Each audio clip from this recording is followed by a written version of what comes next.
The Pallium project has evolved into one of Canada's most robust examples of a community of practice. COPs are collaborations of people who share specific interests and practices and work together to advance their specific area of practice.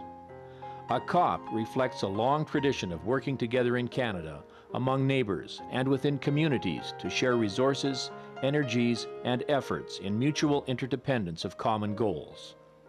It reflects a great paradox of our times. The simple idea of diligently working together to reframe the complicated question of how can we afford to provide services to an aging population into one which enables us to navigate the complexity of ensuring that systems of care are available when patients and families need them. In this report back to stakeholders, several collaborators in project activities share insights about the project's work, results to date, and the difference it is making.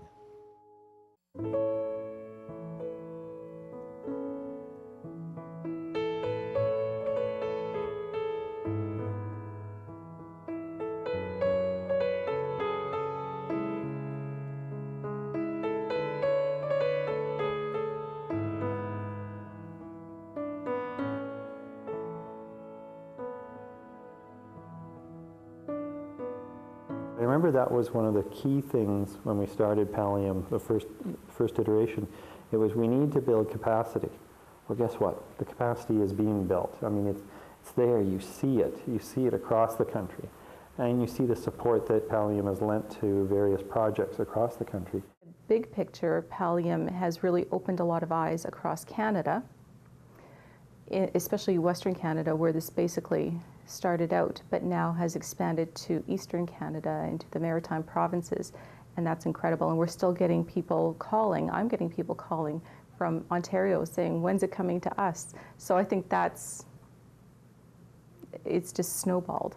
I think that there are probably more unintended consequences of this initiative, but the one that surprised me, and pleasantly so, is the rapidity with which the idea of Pallium has been embraced by many different sectors. I believe it's part of a national process that's taking place, a ferment that's building in a number of the disciplines, to have a more coherent, accountable program of education and qualification for this kind of work so that we can bring good quality of care to the bedside. One of the legacies is the experience of the people who've been involved, and that experience will continue in the areas that people work in, the different cities and rural areas.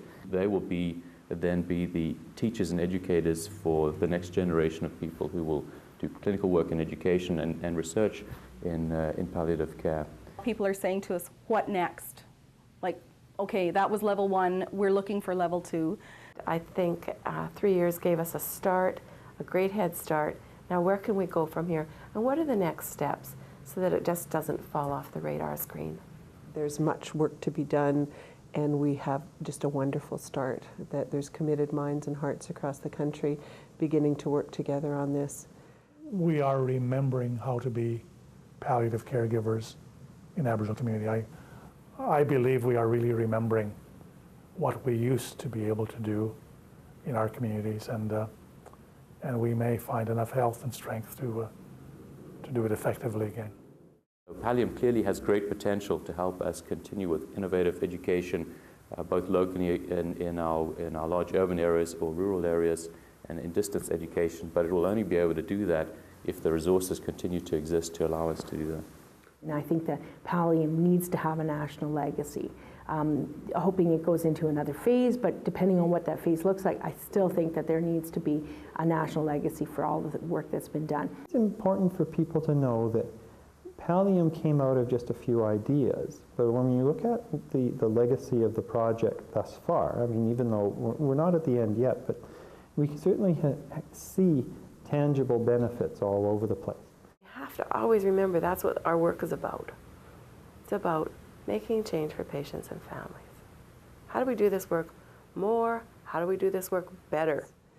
I truly believe that the work at end of life in palliative care can begin a ripple effect that will move through the healthcare system.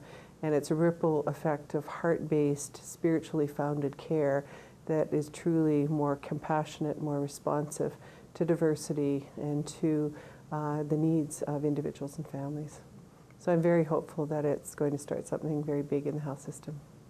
What is sustainable here, like many other great institutions, are the foundational ideas. Innovation, the idea of participation, the idea of collaboration, the meeting of the minds, the willingness to work in an inter and multidisciplinary context, the willing to suspend disbelief and keep the mind open and to explore. And this, I believe, are not unique to Pallium, but they are embraced by Pallium. And for as long as these foundational principles are alive, Pallium will evolve just like any other institution. And that is the legacy.